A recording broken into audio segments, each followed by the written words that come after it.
Tuesday morning on Kepler 442b started exactly like every other Tuesday morning for the past 17,000 years.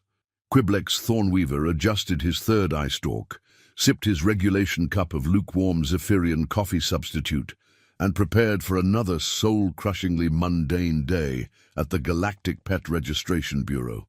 The GPRB, as it was known to those unfortunate enough to work there, existed for one simple purpose: to maintain the official registry of domesticated creatures across 47,000 inhabited worlds. In 17 millennia of operation, they had processed exactly 3 applications. 3!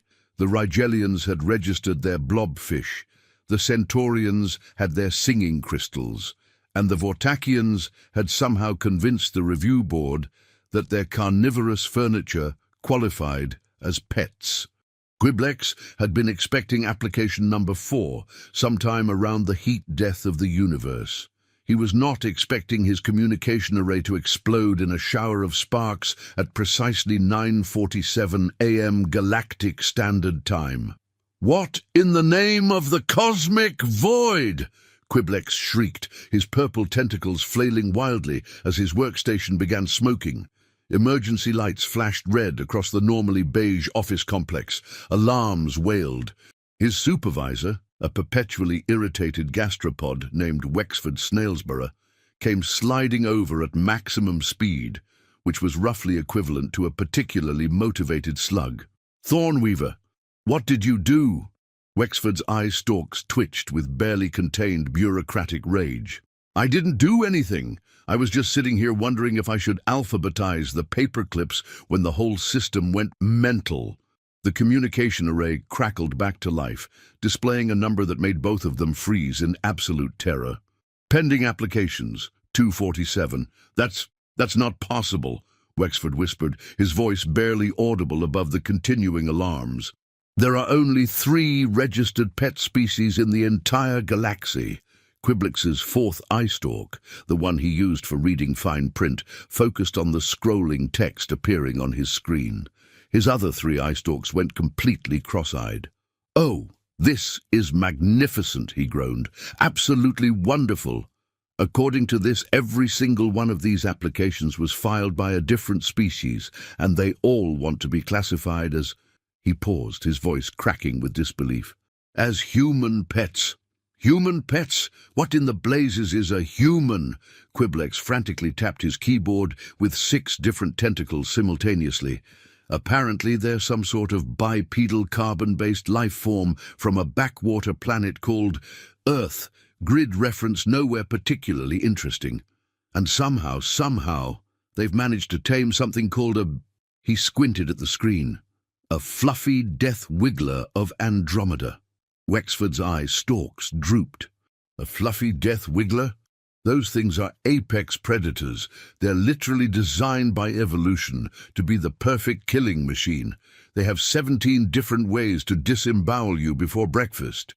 "Well, apparently the humans have taught theirs to sit, stay, and fetch the morning newspaper." The communication system beeped cheerfully, displaying a new message. "Priority notice. Sentient black hole from Sector 7. Requests immediate processing of pet application. Claims to be house-trained." Quiblex stared at the message for a full 30 seconds before his nervous system finally processed what he was reading. "A black hole wants to be a pet? This is a disaster!"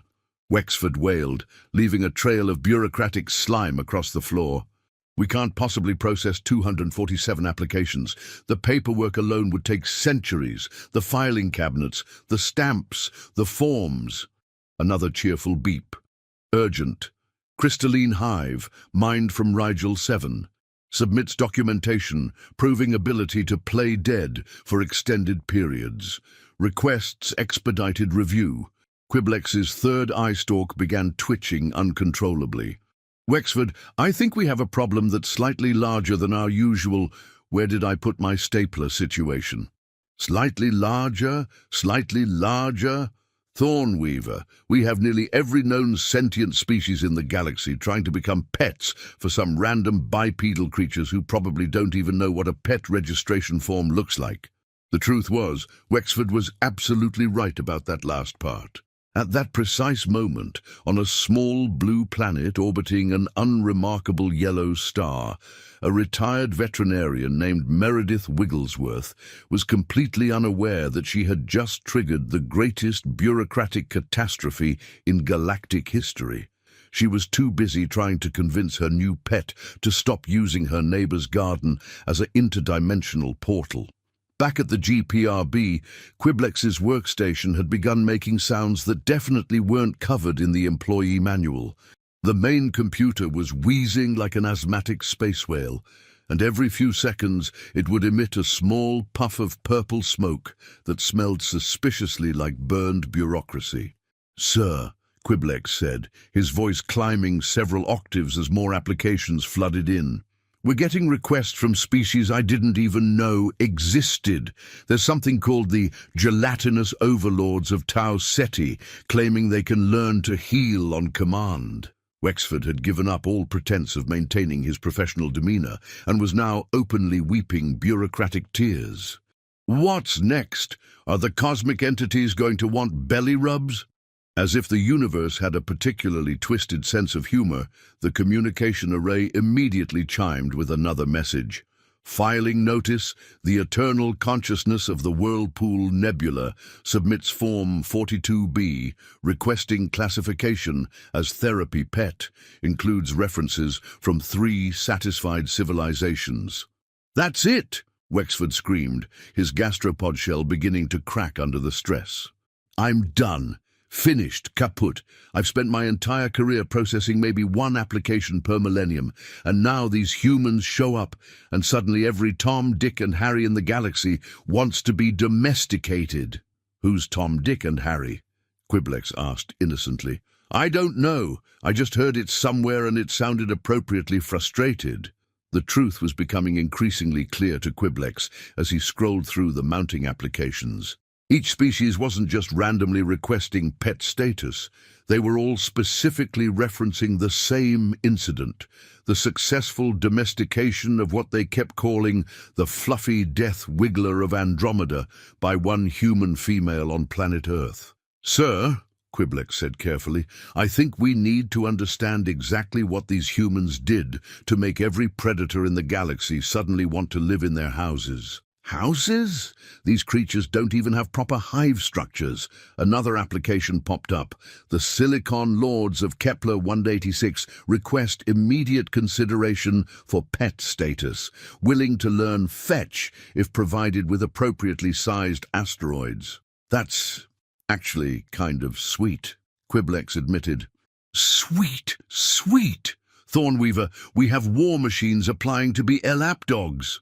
"Well, technically, the warmongering cybernetic empire of Sector 12 applied to be emotional support robots, which I think is rather thoughtful of them." Wexford's eye stalks went completely limp. "I need a vacation, a very long vacation, somewhere far away from here, somewhere where the words pet application have never been spoken." "Sir, with respect, I don't think such a place exists anymore. The applications are coming from literally everywhere. We've got requests from the incorporeal spirits of the void dimension, the living planets of Andromeda, and something that just describes itself as really, really big and fuzzy." "Stop! Just stop talking!" Wexford slumped against his desk, defeated. How did this happen? How did one random species on a backwater planet manage to turn the entire galactic ecosystem upside down in a single morning? Quiblex peered at his screen again, his eye stalks swiveling in confusion. "According to the preliminary reports, sir, the humans didn't actually do anything special. They just treated the fluffy death wiggler like it was already a pet." What does that even mean?"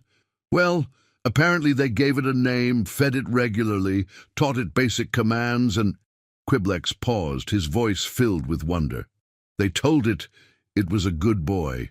The office fell silent, except for the gentle humming of overworked computers and the distant sound of Wexford's sanity quietly packing its bags and leaving through the back door.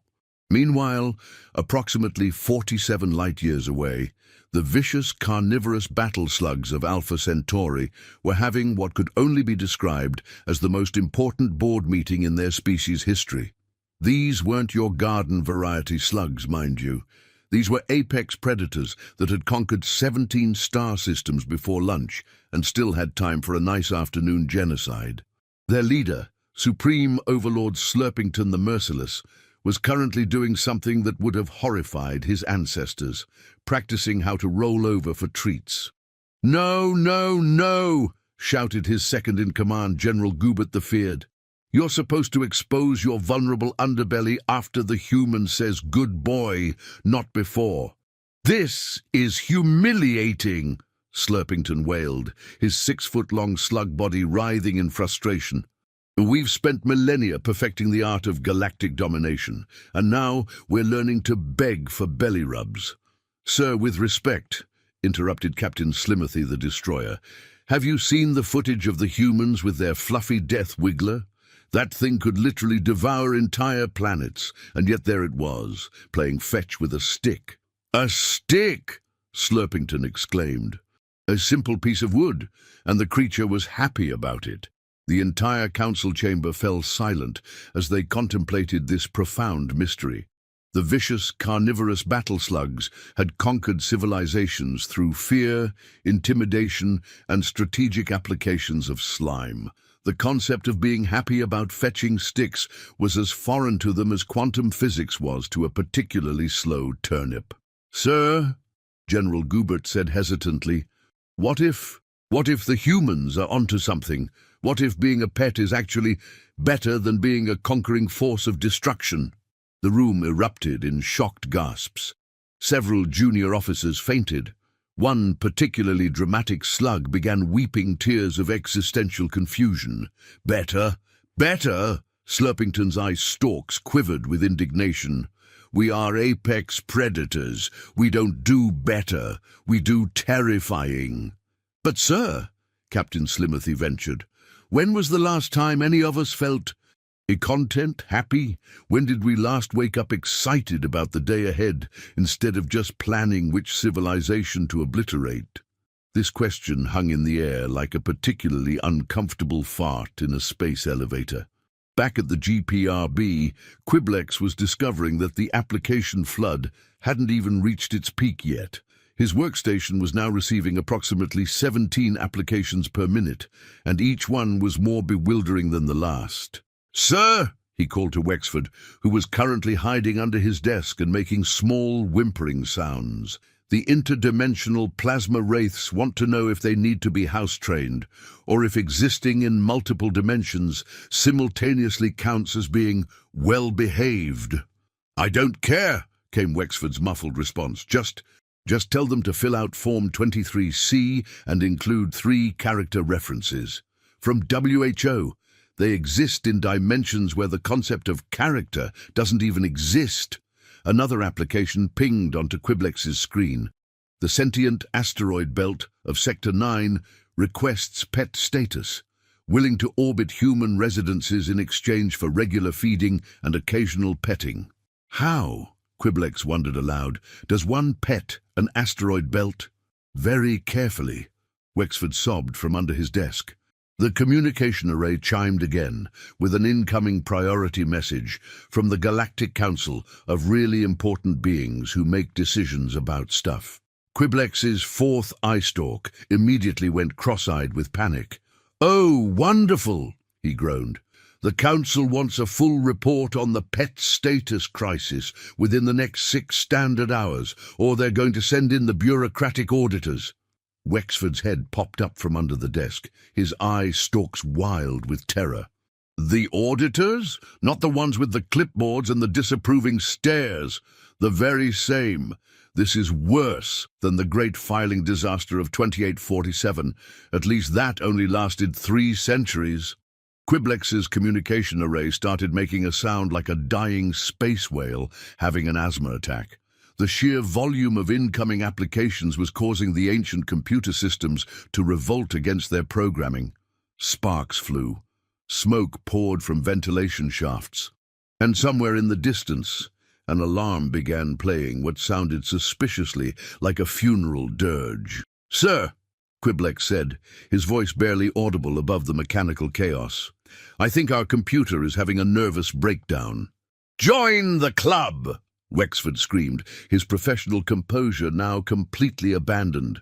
"We've got cosmic horrors applying to be therapy animals. We've got planet-eating monsters wanting to learn how to shake hands.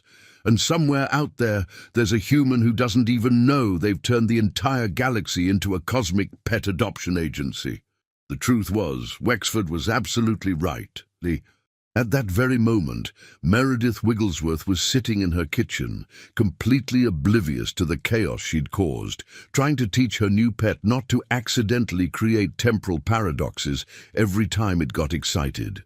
"No, Snuggles," she said patiently, to what appeared to be a writhing mass of tentacles, teeth, and cosmic energy. "We don't bend space-time when we're happy. We wag our tail.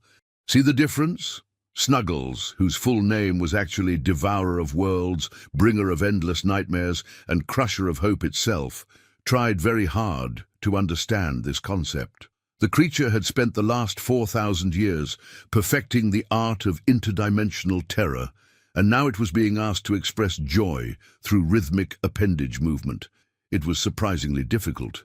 "Wag," Snuggles attempted, causing a small rift in reality to open above the refrigerator. "Close," Meredith said cheerfully, completely ignoring the fact that her kitchen now had a view into the screaming void of infinite despair. But maybe with less cosmic horror and more friendly enthusiasm. Meanwhile, back in the Alpha Centauri system, the vicious carnivorous battle slugs had reached a startling conclusion. "I want to be someone's favorite," announced Supreme Overlord Slurpington, his voice breaking with emotion. "Do you know how long it's been since anyone was genuinely happy to see me? The last time someone smiled in my presence was when I accidentally slipped on my own slime trail and fell into a black hole." General Goober nodded sadly. "Sir, if I may, I've been having dreams about humans scratching behind my eye stalks and telling me I'm a good slug. Those sound like wonderful dreams," Captain Slimothy sighed wistfully. "I keep imagining someone giving me treats just because I exist, not because I've successfully terrorized a planet." The entire slug army fell into contemplative silence, each imagining a life where their greatest accomplishment wasn't how many civilizations they'd reduced to quivering masses of fear, but rather how well they could sit and stay when asked. Back at the GPRB, the situation had gone from merely catastrophic to utterly surreal. Quiblex's workstation was now displaying applications that seemed to defy the basic laws of physics, logic, and common sense.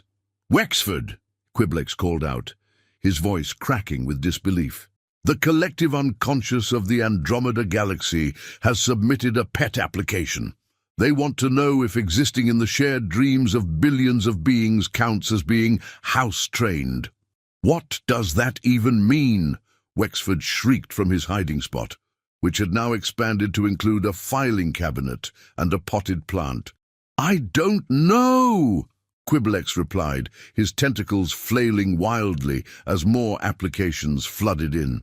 "There's also something called the moderately grumpy space whales of Sector 15, who claim they can learn to play dead, but only if humans provide appropriately sized cosmic krill." The communication array began making sounds that definitely weren't in any technical manual ever written. It sounded like a cross between a dying computer and a very confused dolphin having an existential crisis. "Sir," Quiblex said, his voice barely steady, "I think our entire bureaucratic infrastructure is having a complete mental breakdown." "Good!" Wexford yelled back. "At least something around here is responding appropriately to this situation." Another application appeared on screen, the living embodiment of mathematical concepts from Dimension X requests. Pet status. Claims to be excellent at fetching prime numbers. "How?" Quiblex wondered aloud, staring at his screen in absolute bewilderment. Does one throw a stick for a mathematical concept? With very precise calculations, came Wexford's hysterical reply. The truth was becoming increasingly clear to Quiblex as he watched the applications pour in. This wasn't just about pets or bureaucracy or even the collapse of galactic civilization as they knew it. This was about something far more profound and terrifying. Every single species in the galaxy was looking at humanity and seeing something they desperately wanted for themselves, something they'd never even realized they were missing until they saw one human woman teaching a cosmic horror to wag its tail instead of devouring solar systems. They wanted to be loved just for existing. "Sir," Quiblex said quietly, his voice filled with a mixture of wonder and terror, "I think we're witnessing the end of the galaxy as we know it." "Finally!" Wexford sobbed. "Someone who understands the magnitude of this disaster." "No, sir," Quiblex continued, his eye stalks focused on the endless stream of applications. "I think we're witnessing something much worse than that. I think we're witnessing the beginning of hope." On Earth, Meredith Wigglesworth was having what she would later describe to her therapist as a perfectly normal Tuesday with mild interdimensional complications. She had successfully taught Snuggles not to accidentally devour the mailman, though the poor fellow still ran screaming every time he saw her house. The postage stamps had developed a tendency to become sentient when Snuggles got excited, but Meredith considered this a minor improvement over last week's incident with the disappearing neighborhood cats. They weren't actually disappearing, mind you. They were just being temporarily relocated to a parallel dimension where everything smelled like tuna. The cats rather enjoyed it, but their owners were understandably concerned. "Now, Snuggles," Meredith said, holding up a tennis ball that was currently phasing in and out of reality. "When I throw this, you bring it back to this dimension. No side trips through the realm of eternal screaming, no detours through the land of sentient mathematics. Just fetch and return. Can you do that for me?" Snuggles tilted what might generously be called its head, all 17 eyes blinking in sequence. Snuggles made a sound that could best be described as cosmic purring, mixed with the gentle vibration of happy galaxies. "That's my good cosmic horror," Meredith beamed, completely missing the fact that her kitchen window was now showing a live feed of 3 different galaxies simultaneously. Meanwhile, word of the human pet miracle was spreading through the galaxy faster than a really embarrassing photo at a high school reunion. The warrior monks of Betelgeuse had suspended their 1,000-year meditation retreat to practice rolling over. The robotic overlords of Sigma Draconis had installed tail-wagging subroutines in their combat protocols, and the philosophical jellyfish of the Horsehead Nebula had spent 6 hours debating whether the concept of sitting was compatible with their gelatinous existence. Emperor Blubbertopian the Vicus, supreme leader of the philosophical jellyfish, was currently floating in his meditation chamber, pondering the great questions of the universe. What is existence? What is purpose? And most importantly, could a being made entirely of sentient jelly learn to stay when commanded? "My fellow philosophers," he announced to his council, his translucent body pulsing with deep thoughts, "we have spent millennia contemplating the nature of being, but perhaps we have been asking the wrong questions. Enlighten us, your wobbliness," requested his advisor, Councillor Jiggleton the Wise. "What if," Emperor Blubbertopian continued, his voice resonating through the cosmic jelly that comprised his being, "the meaning of existence isn't found in abstract contemplation, but in the simple joy of being told you're a good jellyfish?" The council chamber fell silent, except for the gentle sloshing of deeply philosophical jelly beings having existential realizations. Back at the GPRB, Quiblex was discovering that the crisis had evolved beyond mere bureaucratic nightmare into something approaching cosmic absurdity.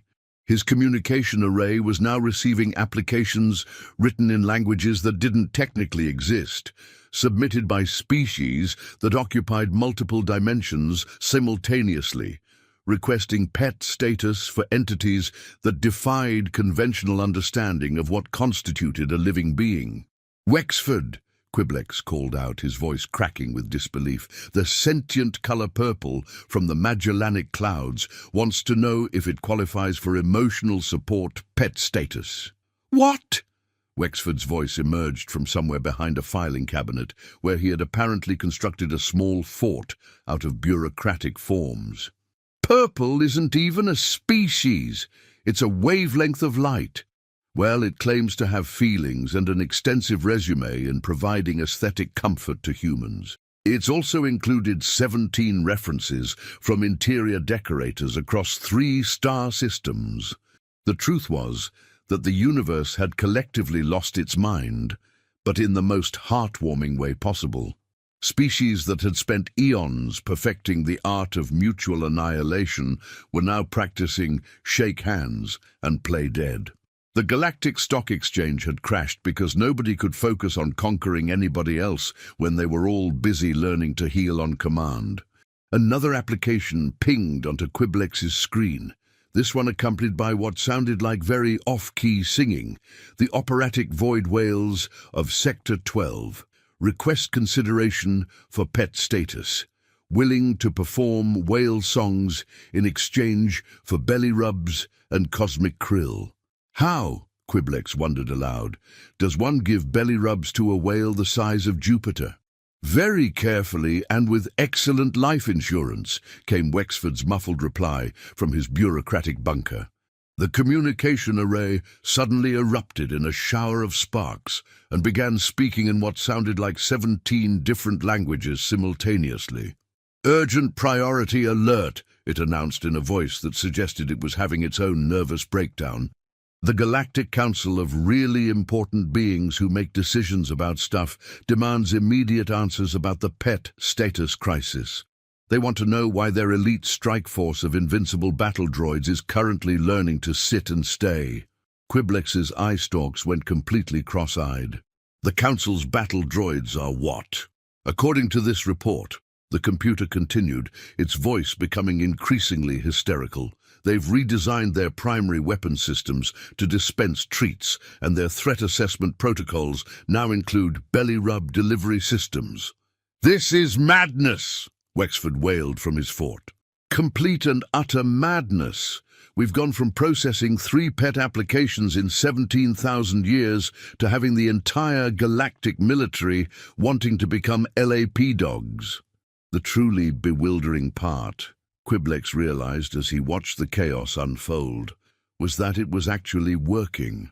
The galaxy hadn't seen this much genuine happiness since the invention of the Universal Translator accidentally mistranslated all insults as compliments for 3 glorious days. "Sir," Quiblex said quietly, his voice filled with wonder, "when was the last time you saw a battle droid smile?" "Battle droids don't smile. They don't have faces." "Well, they do now. According to this application, they've installed happiness expression modules and affection display units. One of them has even learned to wag its antenna." The communication array beeped cheerfully, displaying a new message that made both of them freeze in absolute terror. "Breaking news! Human Meredith Wigglesworth successfully teaches Fluffy Death Wiggler to play fetch with entire solar systems." "She taught it to fetch what?" Wexford screamed. "Solar systems," Quiblex repeated weakly. "Apparently it's very good at bringing back the ones with the prettiest sunsets." Wexford's entire gastropod body went limp with shock. "She's teaching a cosmic horror to play fetch with entire star systems? What's next? Teaching it to heal with galaxies?" As if the universe enjoyed responding to rhetorical questions with increasingly alarming answers, the communication array immediately chimed.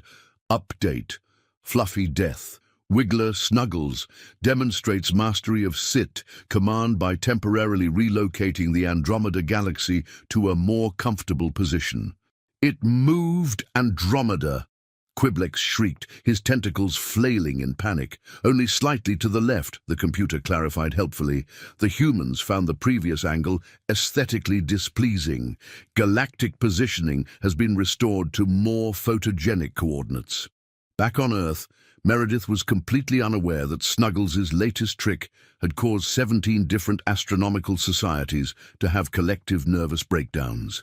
She was too busy being proud of her pet's progress. "Who's a good cosmic entity of unfathomable terror?" she cooed, scratching what she assumed was Snuggles' head, though it could have been its elbow for all she knew. "Who learned not to accidentally unmake reality when getting belly rubs?" Snuggles purred, a sound that caused nearby flowers to temporarily develop consciousness and start a small philosophical discussion about the nature of existence. The neighbors had stopped complaining about the noise after their garden gnomes gained sentience and started providing excellent life advice. Snuggles let out a sound that was part purr, part dimensional vibration, its tail wagging so vigorously that it caused 3 nearby dimensions to experience mild turbulence. "That's right," Meredith beamed. "You're the goodest little destroyer of worlds in the whole universe." Meanwhile, across the galaxy, the news of Snuggles' latest achievements had reached the highest levels of galactic government. The Supreme Council of really important beings who make decisions about stuff was having what historians would later record as the most bizarre emergency session in the history of organized government. "Order, order," shouted Chancellor Pompington the extremely serious, banging his gavel so hard it accidentally created a small wormhole. "We are here to discuss the unprecedented crisis affecting every known civilization in the galaxy." "If I may, your pompousness," interrupted Senator Bafflebottom the perpetually confused, "are we certain this is a crisis? My constituents seem remarkably happy for the first time in recorded history." "Happy?" Chancellor Pompington's 3 eyes bulged with indignation. "Senator, we have species abandoning millennia of carefully crafted military strategies to learn how to roll over for treats. The draconian warfleet has reprogrammed their battleships to dispense belly rubs instead of laser blasts." "Well," Senator Bafflebottom replied thoughtfully, "the mortality rate in our sector has dropped to approximately 0 since everyone started trying to be pets instead of conquering each other." The council chamber erupted in shocked murmurs. The concept of a 0 mortality rate was so foreign to galactic politics that several members required medical attention for acute confusion. "Furthermore," continued Senator Bafflebottom, warming to his theme, "the economic benefits have been remarkable. The therapy pet industry has become the fastest-growing sector in the galactic economy. We're seeing unprecedented cooperation between species who were previously committed to mutual annihilation." "But what about our dignity?" wailed Representative Snootington the Haughty. "What about our proud traditions of conquest and domination?" "With respect, Representative," Senator Bafflebottom replied, "when was the last time conquest and domination made anyone genuinely happy? When did you last wake up excited about terrorizing a civilization instead of dreading another day of pointless conflict?" The chamber fell silent as this profound question sank in. Several representatives began quietly re-evaluating their life choices. Back at the GPRB, Quiblex was experiencing what could only be described as an epiphany of bureaucratic proportions. As he watched the endless stream of applications, he began to notice something remarkable. Every single species, no matter how terrifying or powerful, was expressing the same fundamental desire. They wanted to be valued for who they were, not what they could destroy. "Wexford," Quiblex said softly, his voice filled with sudden understanding. "I think I know what's happening here." "Enlighten me," came the muffled response from the bureaucratic fort.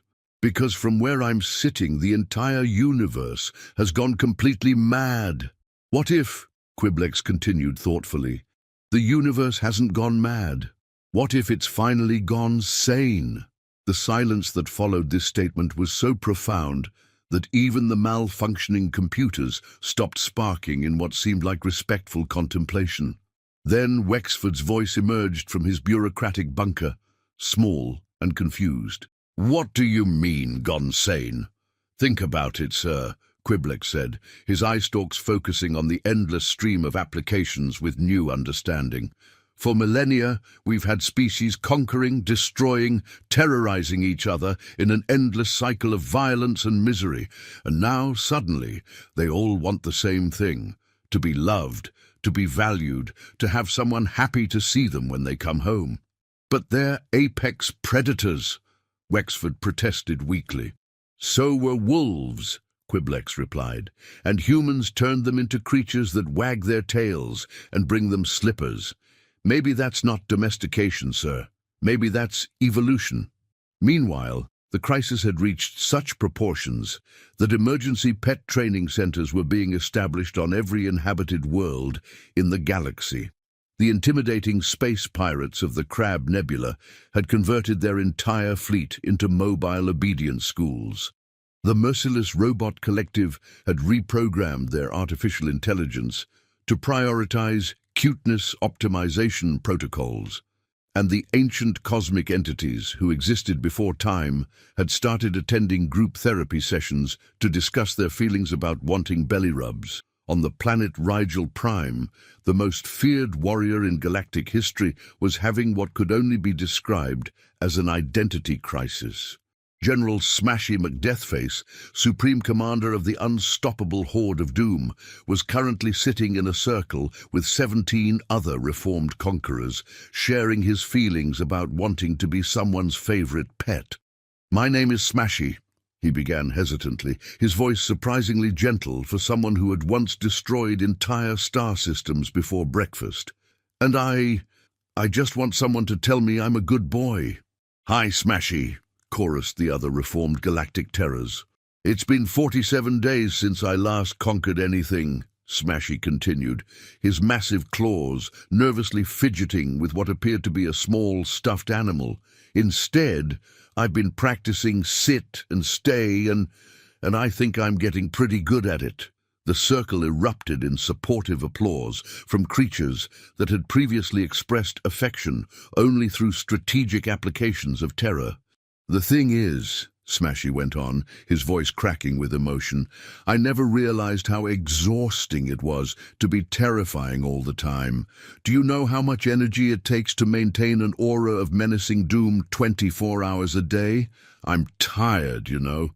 I just want to curl up somewhere safe and have someone scratch behind my horns and tell me I'm loved."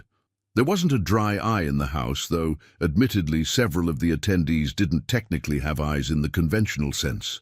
Back at the GPRB, the situation had evolved beyond crisis management into something approaching theological debate. The applications had become so numerous and bizarre that Quiblex's computer had given up trying to categorize them and had started writing what appeared to be poetry instead. "Sir," Quiblex called out, his voice filled with wonder, "the computer has just processed an application from the abstract concept of Tuesday. It wants to be classified as an emotional support temporal displacement." "What does that even mean?" Wexford wailed. "I have no idea, but apparently it comes highly recommended by several species who find the concept of Tuesday particularly comforting during times of existential crisis." The communication array beeped with another update. "Urgent. The living embodiment of the color blue requests immediate processing. Claims extensive experience in being calming and willing to provide references from every ocean in the galaxy." "Colors are applying to be pets now?" Wexford shrieked. "Well, sir, if you think about it, humans do seem to find certain colors emotionally comforting. Maybe colors have been trying to be pets all along, and we just never noticed." This observation was so profoundly unsettling that Wexford's bureaucratic mind briefly shut down and rebooted with the distinctive whirring sound of a consciousness trying to process information that defied all previous understanding of reality. Meanwhile, in the depths of space, the most feared entity in galactic history was having what therapists would later describe as a breakthrough moment. Betty, the cosmic horror, known only as the endless screaming, had applied for pet status with a surprisingly well-written cover letter explaining its desire to be renamed Fluffy and its willingness to learn basic commands like stop inducing existential dread in the neighbors. Its application included a touching personal statement. For eons, I have existed solely to inspire terror and madness in those who perceive my true form. But recently I have been watching the humans with their snuggles, and I find myself wondering, what would it be like to inspire joy instead? What would it be like to have someone genuinely happy to see me, instead of immediately going insane with fear? The application concluded with, I am willing to undergo extensive training to learn appropriate indoor voice levels and promise to practice my cosmic purring until it stops accidentally creating new dimensions. Back on Earth, Meredith was completely oblivious to the fact that her simple act of treating a cosmic horror like a beloved pet had triggered what historians would later call the Great Galactic Therapy Session. She was busy teaching Snuggles an important new skill. Now, when humans are feeling sad, she explained patiently, we don't try to solve their problems by rearranging the fundamental laws of physics. We offer emotional support, like this. She demonstrated by gently patting Snuggles on what she hoped was its head. There, everything will be okay. Snuggles attempted to mimic this behavior by gently patting Meredith with one of its tentacles. The gesture was so unexpectedly tender that it caused every flower within a 3-mile radius to spontaneously bloom, and the local weather to improve dramatically. Perfect, Meredith beamed. You're learning to be emotionally supportive. Who's the goodest cosmic entity of incomprehensible power? Snuggles made a joyful sound that was like cosmic laughter echoing through space, its delight causing a brief but beautiful aurora to appear in the afternoon sky. The truth was that Meredith had accidentally discovered something that philosophers, scientists, and military strategists across the galaxy had missed for millennia. Every being in the universe, no matter how powerful or terrifying, simply wanted to feel loved and appreciated. And as this realization spread across the cosmos, something unprecedented began to happen. Wars stopped. Conflicts ended. The galaxy's first truly peaceful day in recorded history dawned, as every species focused on the monumentally important task of learning to be good pets. Sir, Quiblex said softly, watching the transformation unfold across his monitoring systems, I think we're witnessing the evolution of consciousness itself. Wexford's gastropod head finally emerged from behind his filing cabinet fortress, his eye stalks trembling with a mixture of confusion and dawning understanding. Evolution of what? Look at the data, sir, Quiblex continued, his voice filled with wonder. War casualties across the galaxy, 0. Interdimensional conflicts, resolved through group hugs. The temporal war that's been raging for the past 3 millennia? Both sides called a ceasefire so they could attend puppy training classes together. The communication array chimed with a new update that somehow managed to sound cheerful, despite being delivered by a machine having an ongoing nervous breakdown. Galactic update. The universe's most wanted criminals have voluntarily surrendered and are now participating in a rehabilitation program called Learning to be Good Boys and Girls. This is impossible, Wexford protested, though his voice lacked its earlier conviction. You can't just transform the entire nature of galactic civilization by teaching cosmic horrors to play fetch. Why not? Quiblex asked simply. What if the only thing standing between universal peace and endless conflict was the fact that nobody ever told a black hole it was a good black hole?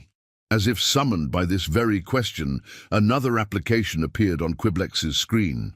The supermassive black hole at the center of the Milky Way requests immediate consideration for therapy, pet status.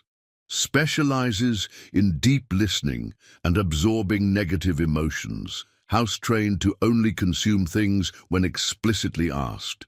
Wexford stared at the application for a full minute before his administrative mind finally accepted what it was seeing. A black hole wants to be a therapy pet? Apparently it's been feeling very lonely at the center of the galaxy, Quiblex read from the application. It says here that it's tired of being feared and misunderstood, and it would like the opportunity to use its natural gravitational pull to give really excellent hugs. This is either the most beautiful thing I've ever heard, Wexford said slowly, or the most terrifying sign that reality has completely collapsed. Sir, with respect, Quiblex replied, what if those are the same thing?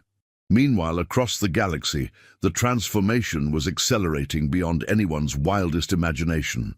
The Draconian Empire, which had spent the last 2,000 years perfecting the art of planetary conquest, had officially renamed itself the Draconian Emotional Support Collective and was offering free therapy sessions to any species suffering from conquest-related trauma.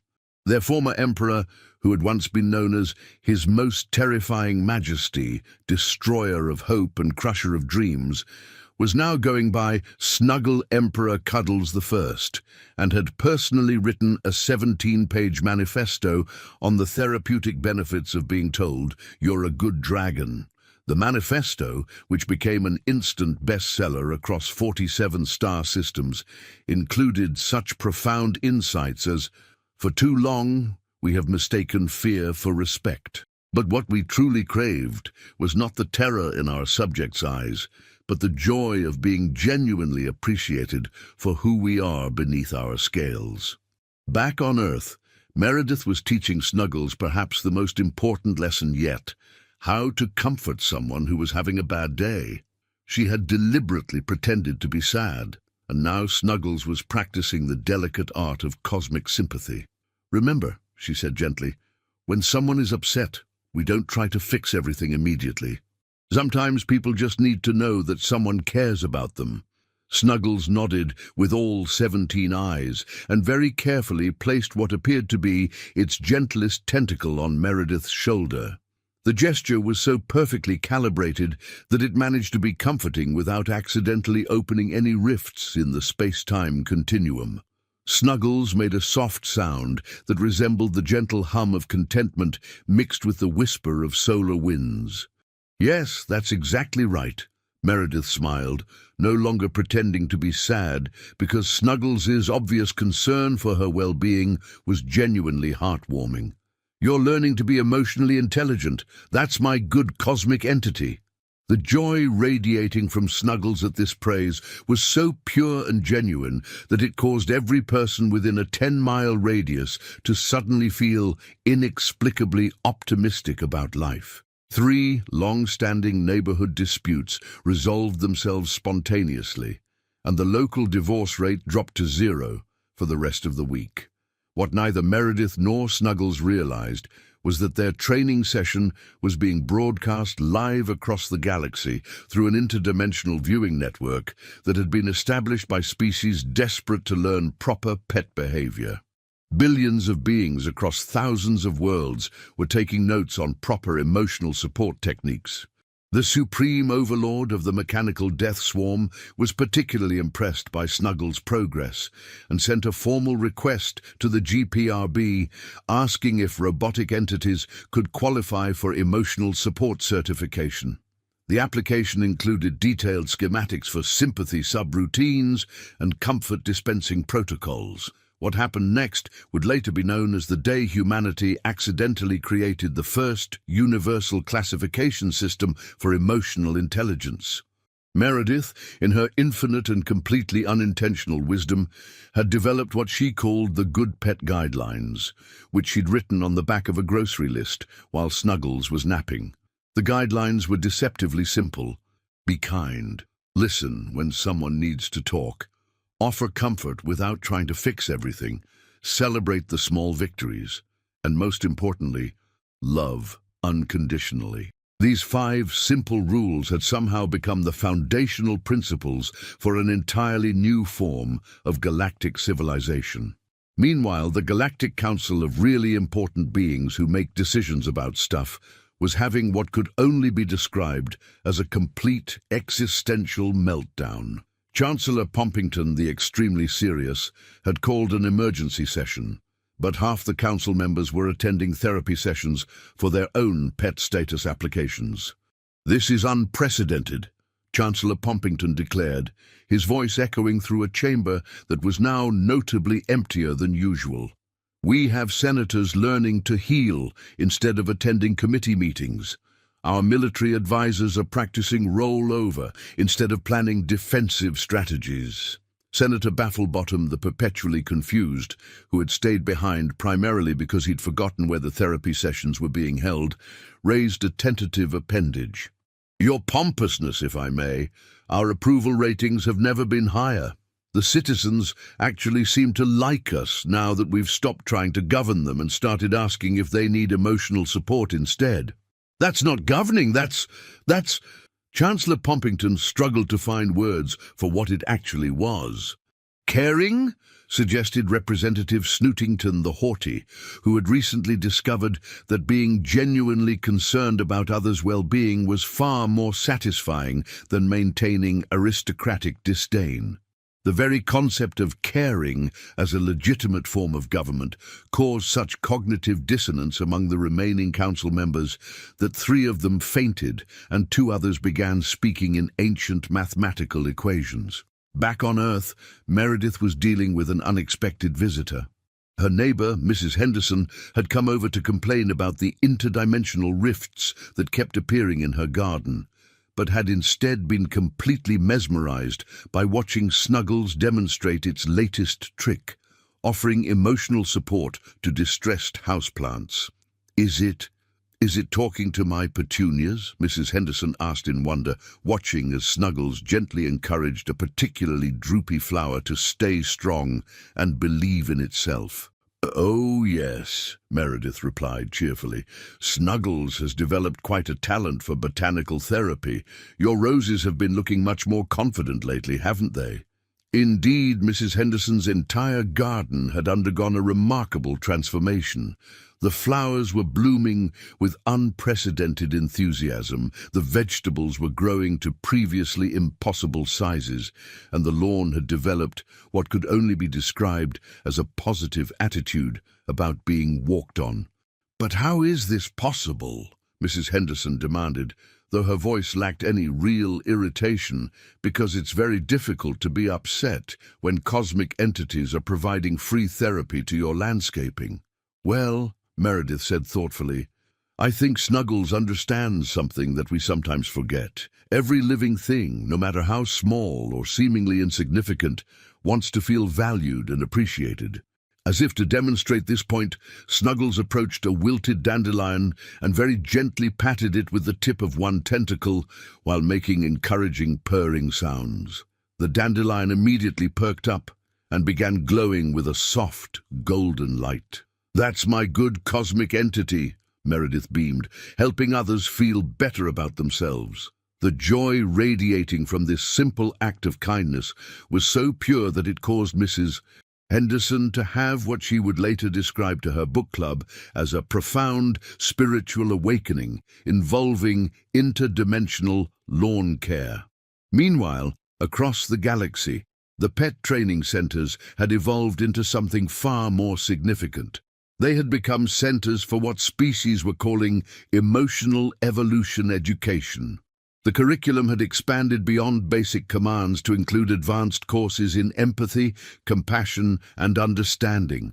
On the planet Vega Prime, the former warlord supreme of the Conquest Confederation was teaching a masterclass called From Domination to Appreciation, Finding Joy in Others' Success.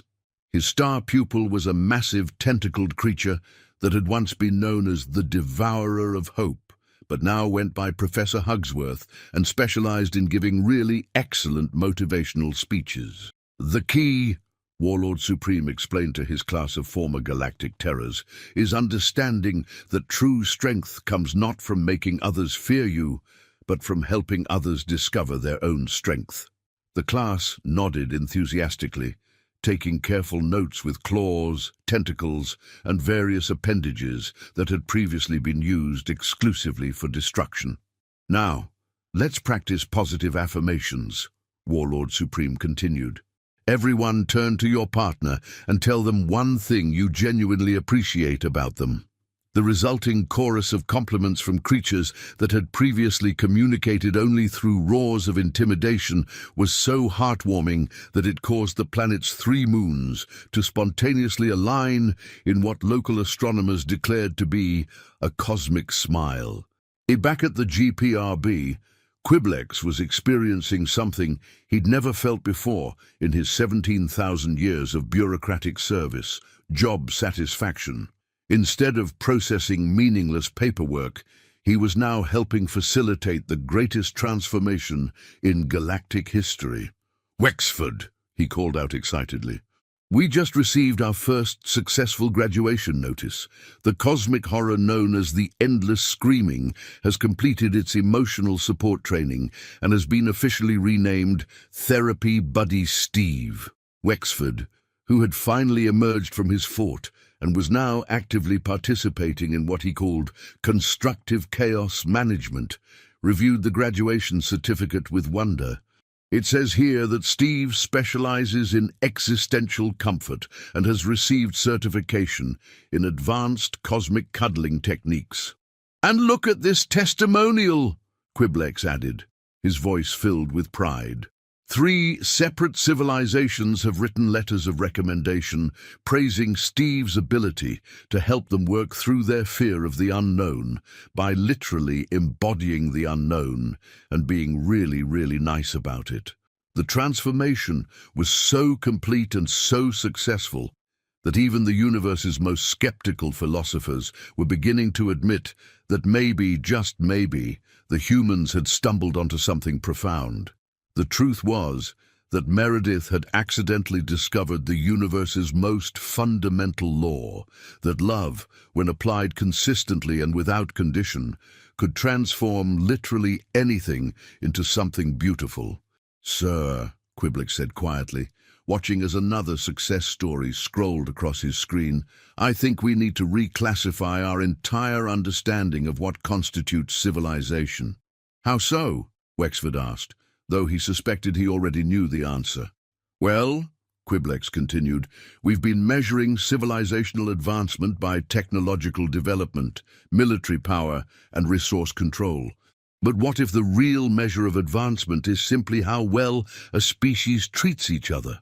This observation was so profound that it caused the GPRB's main computer to stop malfunctioning and begin composing what appeared to be a love letter to the filing system. However, not everyone in the galaxy was ready to embrace this new paradigm.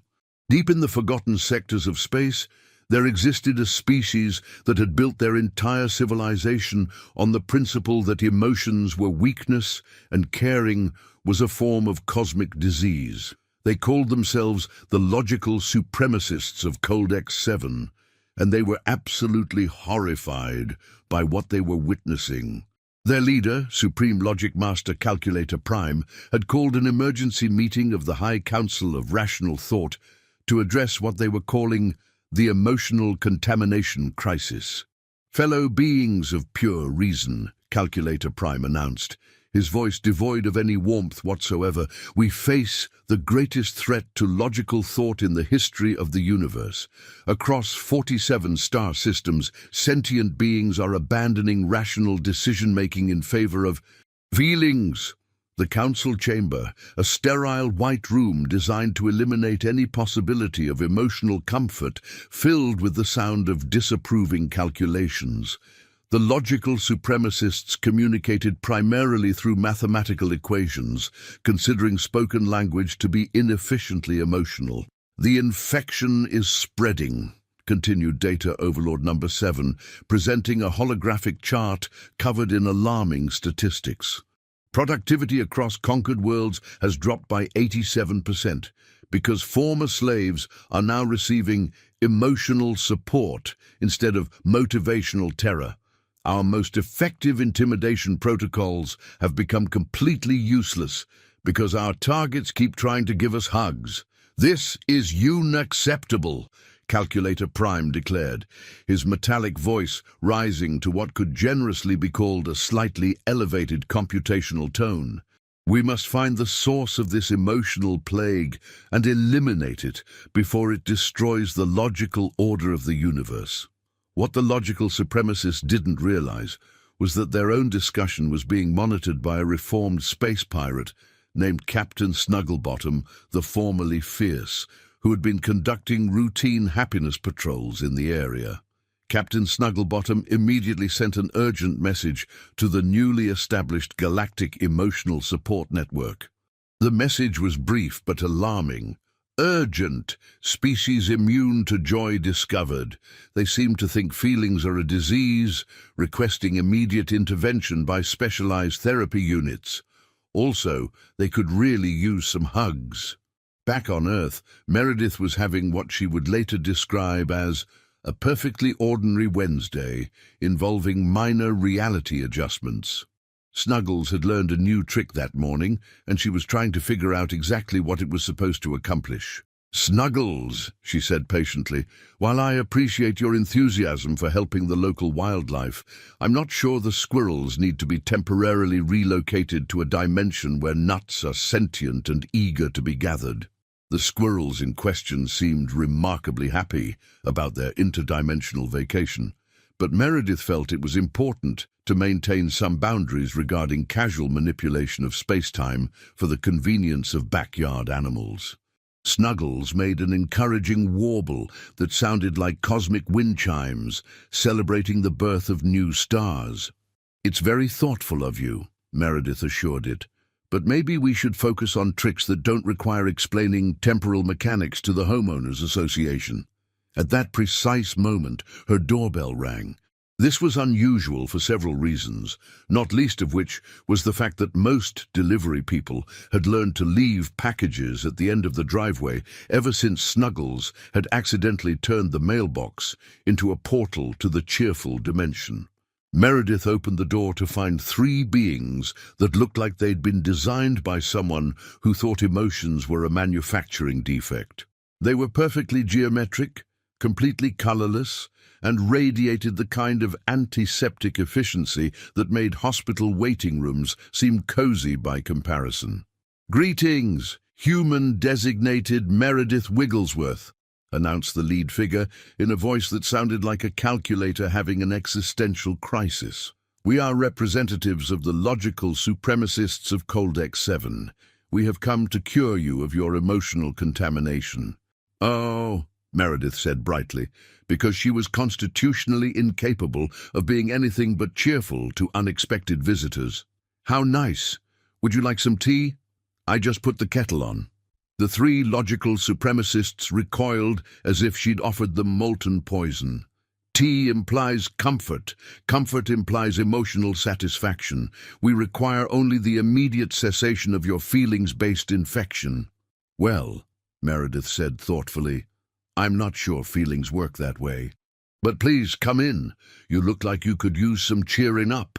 What happened next would later be studied by philosophers across 17 different dimensions. The moment the logical supremacists stepped into Meredith's home, they were immediately confronted by something their logical minds couldn't process: genuine, unconditional hospitality. Snuggles, sensing visitors, came bounding over with the enthusiasm of a cosmic entity that had recently discovered the joy of meeting new friends. It made a welcoming sound, like the universe itself sighing with contentment. The effect on the logical supremacists was immediate and catastrophic.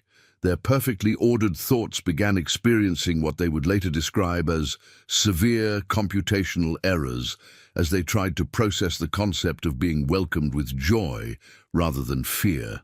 What is that feeling?" Calculator Prime asked, his voice wavering for the first time in recorded history. "It's warm and pleasant. This is highly irregular." Oh, that's happiness, Meredith explained cheerfully. Snuggles is very good at sharing it. Would you like to pet him? He's wonderfully soft once you get past the tentacles and the mild reality distortion field. Meanwhile, at the GPRB, Quiblex was receiving urgent reports about the logical supremacists' visit to Earth. The Galactic Emotional Support Network had classified this as a Code Orange situation, which meant beings in desperate need of therapeutic intervention who don't yet realize they need therapeutic intervention. "And, sir," Quiblex called out to Wexford, who was currently teaching their computer system basic empathy protocols, "we have a developing situation on Earth. The logical supremacists are attempting to cure the human Meredith of her emotions." "Oh no," Wexford gasped, his eye stalks going cross-eyed with concern. "They have no idea what they're getting themselves into. Have you seen what happens when that human starts being nice to people who don't expect it?" "Actually, sir," Quiblex replied, monitoring the situation through their newly installed happiness surveillance network, "I think that might be exactly what needs to happen." The truth was that the universe was about to witness its most challenging test yet. What happens when beings who have spent millennia rejecting all emotions suddenly encounter someone who specializes in making everyone feel loved and appreciated? Back in Meredith's living room, the confrontation was proceeding in ways that no one could have predicted. Calculator Prime was standing perfectly still, his geometric form trembling slightly as he processed the unprecedented sensation of being offered a comfortable chair and a cup of tea without any ulterior motives. This is impossible," he whispered, his voice glitching between mathematical formulas and actual words. "According to our calculations, hospitality should only exist as a manipulation tactic. But my sensors detect no deception, no hidden agenda, no logical purpose for your kindness." "Well," Meredith said, settling into her favorite armchair, while Snuggles curled up at her feet like the universe's most terrifying therapy animal, "I suppose I'm just happy to have company. It gets a bit quiet here sometimes, just me and Snuggles." Data overlord. Number 7's perfectly symmetrical head began rotating slowly as he tried to process this information. You experience loneliness, and yet you welcome strangers who openly declared their intention to eliminate your emotional capacity." "Of course," Meredith replied cheerfully. "You must be lonely too, traveling all this way just to visit me. That's very sweet of you." The word sweet hit the logical supremacists like a computational virus. Their advanced logical processors simply couldn't pass the concept of their aggressive intervention being interpreted as a thoughtful social call. Logic specialist number 12 began making small beeping sounds that suspiciously resembled sobbing. I haven't been called sweet in 4,000 years of existence," he admitted, his voice cracking with what could only be described as the birth of an emotion. "My creators designed me to be efficiently ruthless, but you see something else. I see 3 beings who came a very long way to check on me," Meredith said warmly. "That's quite considerate, even if you're a little confused about how emotions work." Meanwhile, Snuggles had been observing the visitors with the keen interest of a cosmic entity that had recently become an expert in emotional intelligence. It approached logic specialist number 12 and very gently placed one tentacle on what appeared to be his equivalent of a shoulder. The effect was immediate and profound. For the first time in his existence, logic specialist number 12 felt something that had no mathematical equivalent: comfort. "What is this sensation?" he asked, his voice filled with wonder. "My systems are registering optimal temperature, elevated mood indicators, and a curious desire to remain in close proximity to your pet entity." "That's affection," Meredith explained gently. "Snuggles likes you, and I think you like Snuggles too. But But liking things is inefficient, Calculator Prime protested weakly, though his own geometric form was unconsciously leaning toward the warmth radiating from both Meredith and Snuggles. "Is it?" Meredith asked thoughtfully. "You've traveled across the galaxy to stop something you perceived as a threat, but now that you're here, how are you feeling?" Calculator Prime's logical processes worked frantically to analyze his current state. "I am experiencing optimal functioning parameters.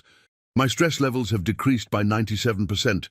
My computational efficiency has actually improved. This is impossible." "Maybe," Meredith suggested gently, "your calculations were missing some important variables."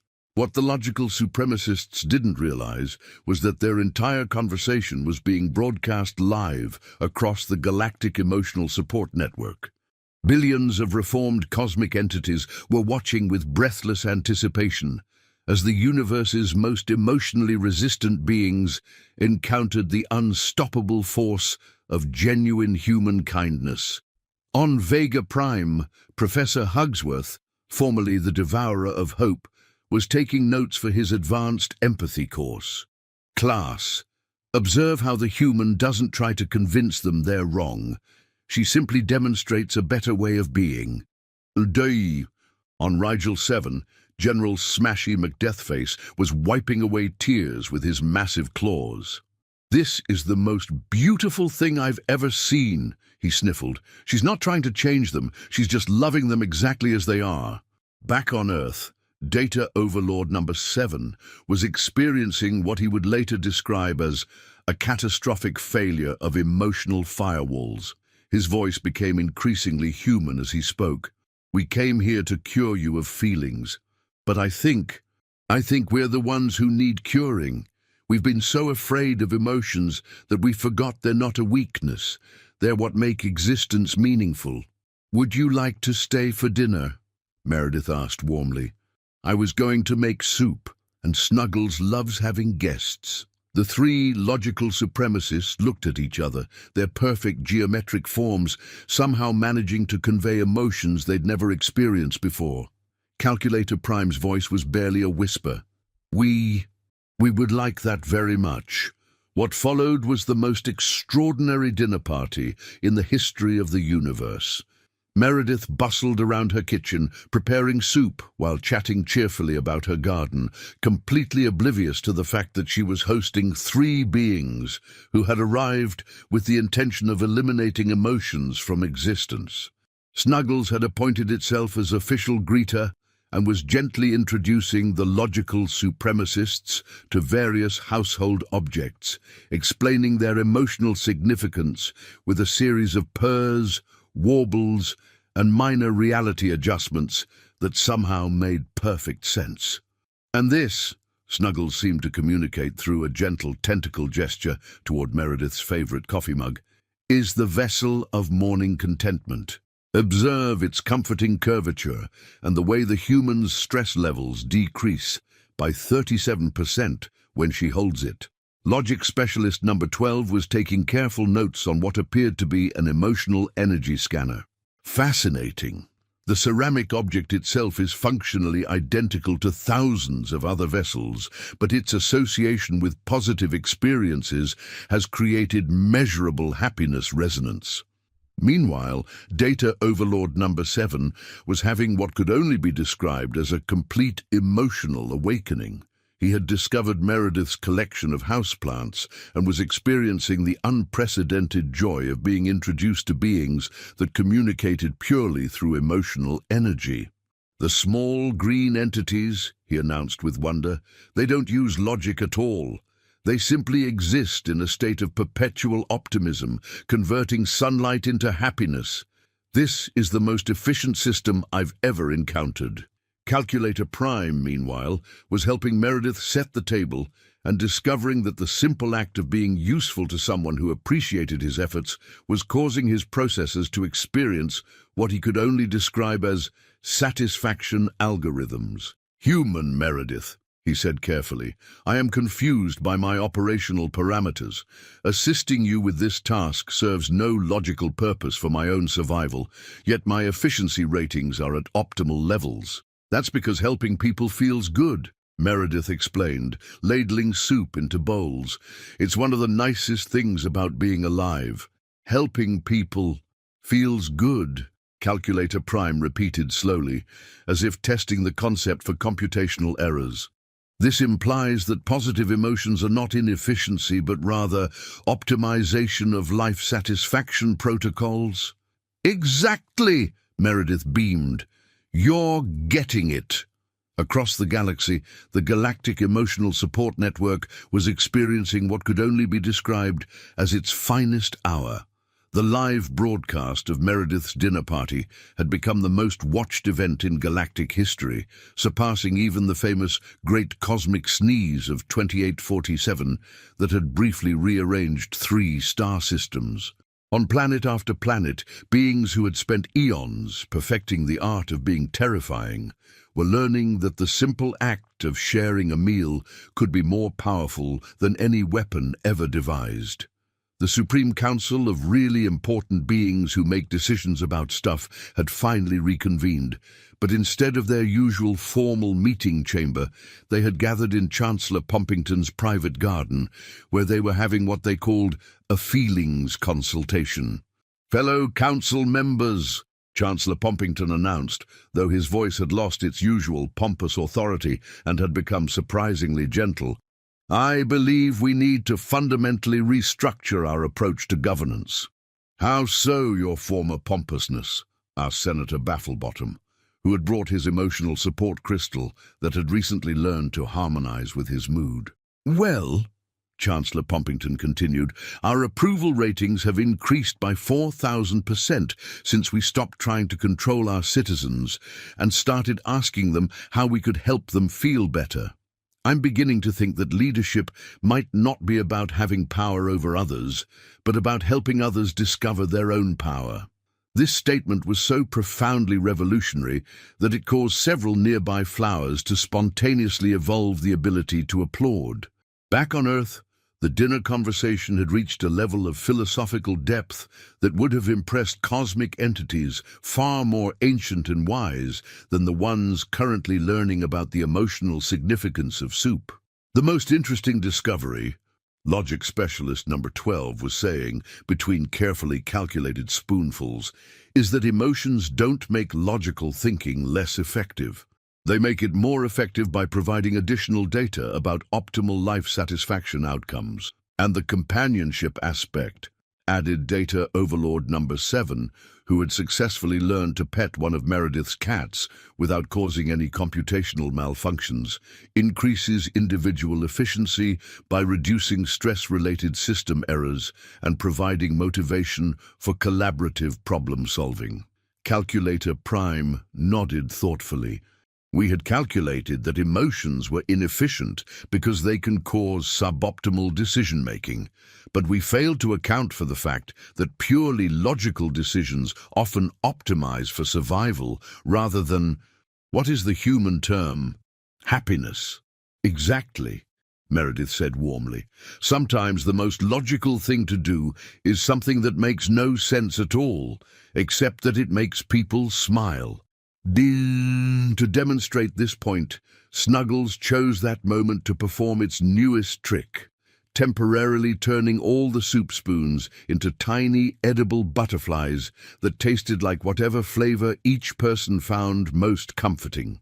The logical supremacists stared in wonder as their spoons became delicate creatures that conveyed the exact taste they had been hoping for, even though they hadn't realized they'd been hoping for anything. "This serves no logical purpose whatsoever," Calculator Prime marveled, watching his butterfly spoon deliver the precise flavor of mathematical equations with a hint of stardust. "And yet it's absolutely perfect." "That's the beauty of emotions," Meredith explained. "They don't always make sense, but they make life wonderful." What none of them realized was that this simple dinner conversation was being transmitted across the galaxy through the interdimensional communication network that Snuggles had accidentally created. Every species that had ever struggled with the balance between logic and feeling was listening to three of the universe's most emotionally resistant beings discover that efficiency and happiness weren't mutually exclusive. On Rigel Prime, the reformed warrior general Smashy McDeathface was sobbing openly at the beauty of it all. Do you see this, class? They're learning that strength isn't about suppressing feelings, it's about integrating them into wisdom. On Vega 7, the philosophical jellyfish were floating in contemplative circles, their translucent forms pulsing with new understanding. We have spent millennia asking, what is the meaning of existence? Announced Emperor Blubbertopian the Viscous. But perhaps the real question is, how can existence be meaningful? The answer, it seemed, was soup shared with friends who started as strangers, conversations that changed everything, and the revolutionary discovery that the most efficient way to live might be to simply love each other. As the evening progressed, something unprecedented began to happen. Calculator Prime, who had spent 4 millennia calculating the most efficient methods of conquest, found himself asking Meredith about her favorite flowers. Data Overlord Number 7, whose entire existence had been devoted to cold analysis, was learning to appreciate the subtle differences between various types of tea. And Logic Specialist Number 12 had discovered that Meredith's cat, Mr. Whiskers, was an excellent conversation partner despite communicating entirely through purrs and head bonks. This is remarkable, Logic Specialist Number 12 mused, as Mr. Whiskers settled into his lap with the confidence of a creature that had never met a being it couldn't charm. This small feline entity has achieved optimal comfort levels through the simple application of trust and affection. Mr. Whiskers is very good at making friends, Meredith agreed. He believes everyone is essentially good until proven otherwise. Everyone is essentially good? Calculator Prime repeated the phrase as if it were a mathematical equation he'd never encountered before. But our calculations have always assumed that beings operate primarily from self-interest and competitive advantage. Well, Meredith said thoughtfully, spooning more soup into his bowl, what if self-interest includes wanting to be loved and appreciated? What if the most advantageous thing you can do is help others feel happy? This simple question caused all three logical supremacists to experience what their creators would have classified as catastrophic system errors. Their entire worldview was restructuring itself in real time as they processed the possibility that kindness might be the most logical choice of all. Meanwhile, back at the GPRB, Quiblex and Wexford were witnessing something that would be remembered as the turning point of galactic civilization. Their monitoring systems were showing universal peace indicators that their equipment had previously assumed were mythical. "Sir," Quiblex announced, his voice filled with wonder, "we have achieved something that was theoretically impossible. Universal happiness saturation across all monitored systems." "What does that mean?" Wexford asked, though he was smiling for the first time in his recorded bureaucratic history. "It means, sir, that every single species in the galaxy is currently experiencing optimal emotional well-being. There are no conflicts, no wars, no conquests.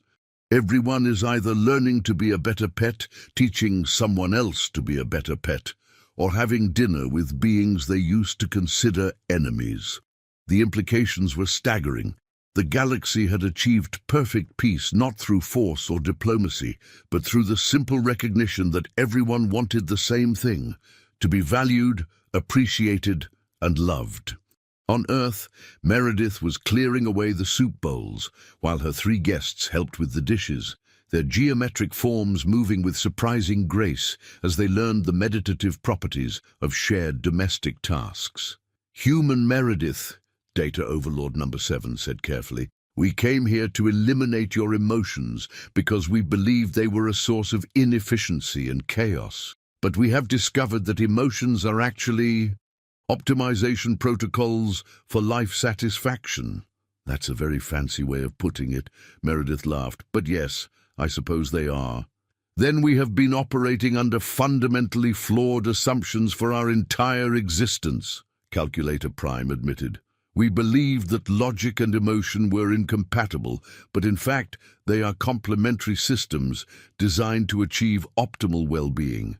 The most logical thing we can do, logic specialist number 12 added with dawning understanding, is to pursue happiness for ourselves and others. Now you're getting it, Meredith beamed. Would you like some dessert? I made cookies yesterday and Snuggles loves sharing them with friends. The word friends hit the three logical supremacists like a revelation. They looked at each other, then at Meredith, then at Snuggles, who was currently demonstrating the proper technique for giving emotional support to a slightly wilted houseplant. Friends, Calculator Prime whispered. We have friends. Is this what friendship feels like? Data Overlord number 7 asked, his voice filled with wonder. This warm, comfortable sensation of belonging and mutual appreciation.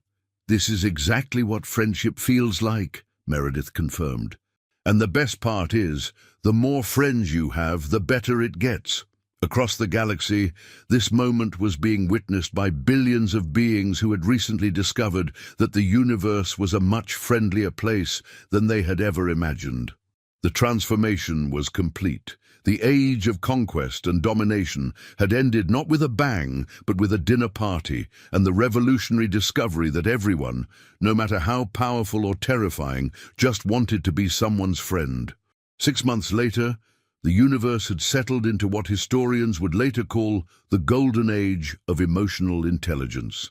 The Galactic Pet Registration Bureau had been renamed the Galactic Friendship Facilitation Center, and Quiblex had been promoted to Chief Happiness Coordinator, a job title that would have seemed absurd just a year earlier, but now felt perfectly natural. Wexford, meanwhile, had discovered a talent for interdimensional therapy and was currently running the most successful emotional support practice in 7 star systems. His specialty was helping former conquerors transition to careers in professional cuddling and motivational speaking. The logical supremacists of Coldex 7 had returned to their home planet with a revolutionary new mission, converting their entire civilization from pure logic to what they called optimized emotional logic. Calculator Prime had been elected as the new supreme leader of feelings-based reasoning, a position he approached with the same mathematical precision he'd once applied to conquest, except now he was calculating the most efficient methods of spreading joy. Their planet, once a sterile white wasteland of antiseptic efficiency, had been transformed into a garden paradise where mathematical equations grew as flowering vines and geometric patterns bloomed in colors that didn't technically exist, but somehow perfectly expressed the concept of happiness. On Earth, Meredith's life had become delightfully routine in the most extraordinary way possible. Every morning, she would wake up to find Snuggles carefully arranging the newspaper so that only the good news was visible, having learned that humans functioned better when they started their day with optimism rather than cosmic dread. Her neighbor, Mrs. Henderson, had become the unofficial Earth ambassador to the Galactic Friendship Network, a position she'd accepted after her garden had become the galaxy's first interdimensional botanical therapy center. Beings from across the universe would travel light years just to have their emotional issues resolved by Mrs. Henderson's talking petunias and philosophically inclined roses. You know, Meredith, Mrs. Henderson said one afternoon as they watched Snuggles teach a group of visiting battle droids the proper technique for appreciating sunsets, I used to think the most exciting thing that could happen in our neighborhood was a new mail carrier. Now I'm providing marriage counseling to sentient asteroids. Life has gotten interesting, Meredith agreed, watching as one of the battle droids began to weep oiled tears of joy at the beauty of the sunset. Though I have to say they're all surprisingly good at learning to be happy. Indeed, the transformation had been remarkable in its completeness. The vicious, carnivorous battle slugs of Alpha Centauri had established the galaxy's first University of Applied Kindness, where former cosmic terrors could earn advanced degrees in subjects like compassionate communication, advanced empathy, and introduction to being nice to people who don't expect it. General Smashy McDeathface had become the university's most beloved professor, teaching a course called From Obliteration to Appreciation, a Personal Journey.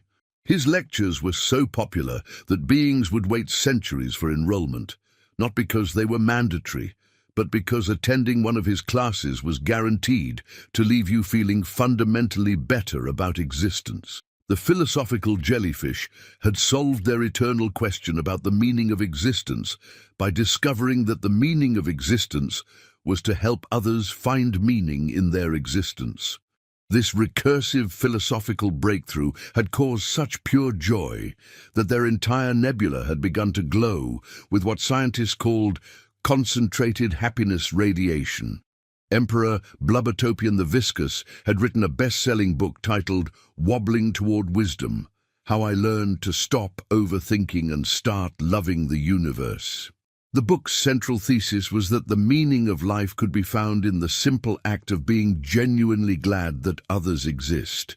Meanwhile, the former cosmic horror known as the Endless Screaming, now professionally known as Therapy Buddy Steve, had become the galaxy's most sought-after emotional support entity. His unique ability to literally embody existential dread while simultaneously providing comfort and cookies had revolutionized the field of interdimensional psychology. Steve's testimonials were particularly heartwarming. Before I met the humans, I thought my purpose was to drive mortals to madness with the incomprehensible horror of my existence. Now I realize that my true calling is to help people understand that even the scariest things in the universe can be sources of comfort if you approach them with love and really good snacks.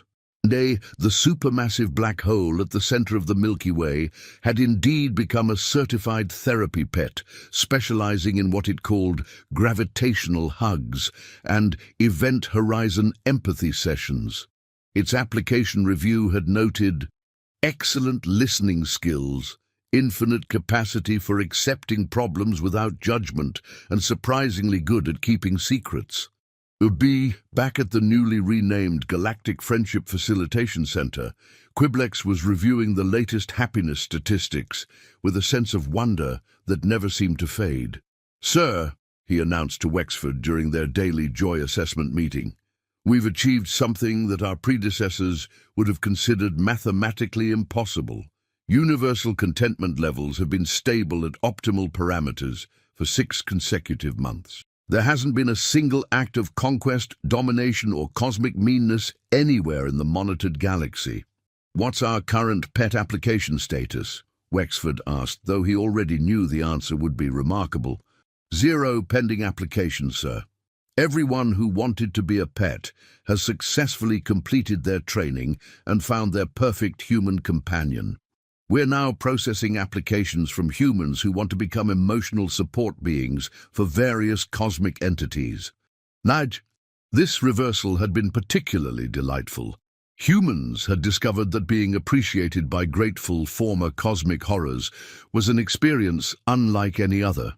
The applications from humans wanting to provide emotional support to reformed universe destroyers had become so numerous that Earth had established its own department of cosmic friendship management. "There's something else, sir," Quiblex continued, his voice filled with the kind of wonder that made bureaucracy feel like poetry. "We've received a message from the Deep Space Monitoring Station. They've detected signs of intelligent life in the Andromeda Galaxy, and the beings there seem to have heard about our pet program. They're asking if the emotional intelligence revolution is accepting intergalactic applications." Wexford's eye stalks went cross-eyed with joy. "The revolution is spreading beyond our galaxy." "It appears so, sir. Apparently, news travels fast when it's news about everyone in the universe learning to be nice to each other."